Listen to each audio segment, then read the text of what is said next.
Hey everybody, I'm Chris Wilk, and welcome to Android Authority Q&A, episode number 1 for June 5th, 2013. Shion asks, I had the Galaxy S3 from Rogers in Canada, and I'm thinking about switching carriers to Wind. If I unlock the Galaxy S3, will I be able to use it with Wind? Unfortunately, no. Rogers uses GSM technology for their network, while Wind uses UMTS. The S3 that Rogers puts out isn't compatible with UMTS, so even unlocking your phone won't do you any good in this situation. Kevin asks, I'm switching from a Galaxy S3 to an HTC One soon. How can I back up my apps and transfer them to the new device? Well, Kevin, there are a few ways you can do this. First, you can try Google's method. Just go to Settings, then Backup and Reset. Choose to back up your settings there. Now, when you log into your HTC One with your Google account, it'll automatically start downloading all the apps that you used.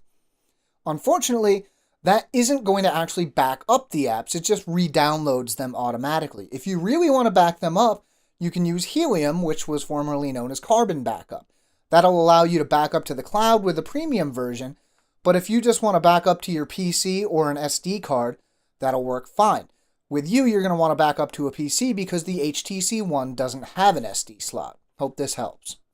Rohit asks, do you know when Samsung will update the Galaxy S Duos to Jelly Bean? I'm having issues with mine. We have no idea, actually. Samsung did announce that the Galaxy S Duos was going to be getting an upgrade to Jelly Bean, but that was back in September 2012, and we haven't really heard anything since. Now, you mentioned you're having issues.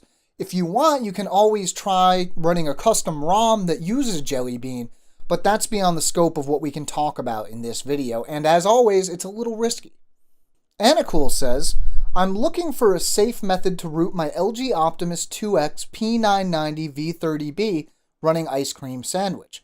I found one method, but it uses NV Flash, which I've never used before. Is there any other reliable method? It looks like you've done your research, and looking around, the main option we found was the all-in-one toolkit available on XDA developers. Now, that'll work with your version, but it does use NV Flash. Luckily, though, it does everything for you, and we've heard reports that it works fairly well. Any other options we found only worked on Gingerbread. Amir says, my phone gets hot and starts to slow down. There are a lot of apps running that I don't even use. What can I do? Without knowing what phone or version of Android you're running, it's hard to give you specific advice, but there are a couple general things that might help. For one, try uninstalling apps. Now, if these came pre-installed on your phone, you probably won't be able to get rid of them, but you might be able to disable them and keep them from running. If that doesn't help, there is a last resort option you can try. First, back your phone up, as we talked about a few questions ago. Then go into that same menu, Settings, Backup and Reset, and reset your phone, but again, make sure you're backed up. If this seems to improve performance, just start installing apps that you need one by one, and if you notice performance take a hit, take a look at the app that you installed last. That could be your problem.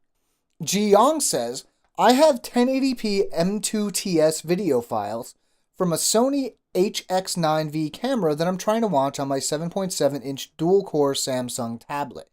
MX Player crashes, and BS Player works, but the video plays slower than the sound.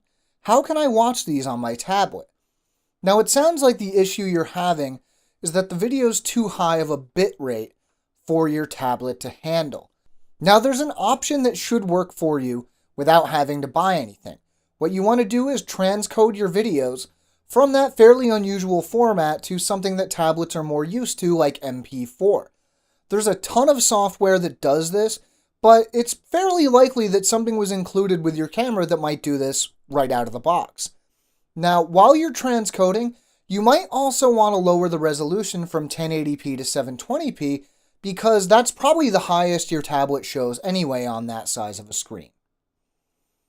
Jonathan asks, when is the next Nexus device going to be released? Well, you didn't say whether you're talking tablet or phone, so we'll cover both. First, there was a rumor that Asus was going to announce an updated Nexus 7 tablet at this week's Computex, but their event came and went without any word of it. The event still is going on as I record this, but we still haven't heard anything, and it's looking less likely that we will. When it comes to a new Nexus phone, it's even trickier. First, LG said they weren't working on a Nexus 5, but then we heard Larry Page had seen a Nexus 5 prototype from LG in person. For more details on this, see this week's AA Weekly that came out on Sunday. Now, long story short, we'll probably see a new Nexus device soon, but we have no idea when, where, or how. Humphrey says, I work in construction and I need a durable phone. Which phone is more durable, the HTC One or the Samsung Galaxy S4? Now that's a tricky question to answer. The HTC One's aluminum body is more likely to dent, while the S4's polycarbonate body is more likely to scratch. That's not even bringing the glass in to either of these equations. What I would do is leave durability out of it and pick the phone you want based on the features you want, then just get a really tough case. Because if you do that, you're pretty well covered, especially if you use a good screen protector as well. Trey asks, what is the 1-year warranty on my Galaxy S4 cover? Now, before I answer your question, I just want to say real quick that the protection you get will kind of vary based on your carrier. Now, the Samsung warranty by itself basically covers anything that is Samsung's fault.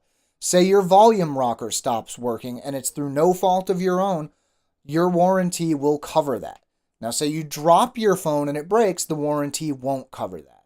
If you want to get more detail, you probably have a copy of the warranty available to you, given that you own it, and that's where you'll find all the details. Subash asks, how do I import my bookmarks from Google Chrome into the Galaxy S4 stock browser? I'm sorry to say this, but it doesn't look like you can. You're not the only person on the internet who's looked for ways to do this, and as far as I can see, nobody has successfully been able to import their Chrome bookmarks. You're basically going to have to do it manually. Now, if you wanted to go the other way, there are all sorts of ways to import other bookmarks into Chrome. Unfortunately, the other way around just doesn't seem to be possible right now. Todd says, my phone automatically uploads photos to the Instant Upload folder in Google+. Do Instant Upload and Google Drive share the same storage? And if so, what is the purpose of storing photos in my Google Drive account? First things first, yes, Google+, Gmail, and Google Drive all share the same storage. Now, as to why you might want to upload photos to your Google Drive, that's different for everybody. I know I don't. If you do, however, and you don't want Google+ to instantly up your photos, that's easy to turn off. Just go into Google+, then go to Settings, then Camera and Photos, and Auto Backup, and just turn the feature off. Now that won't happen. And that's about all we have for today, folks. If you want a little more detail or some of the links we mentioned, we have a written companion to this video at AndroidAuthority.com. You can find the link down in the description. If you want to ask us some questions of your own, you can also find a link for that in the description. If you just want to stay caught up with what we're doing, make sure to subscribe to our channel. I'm Chris Wook for Android Authority, and as always, thank you for watching.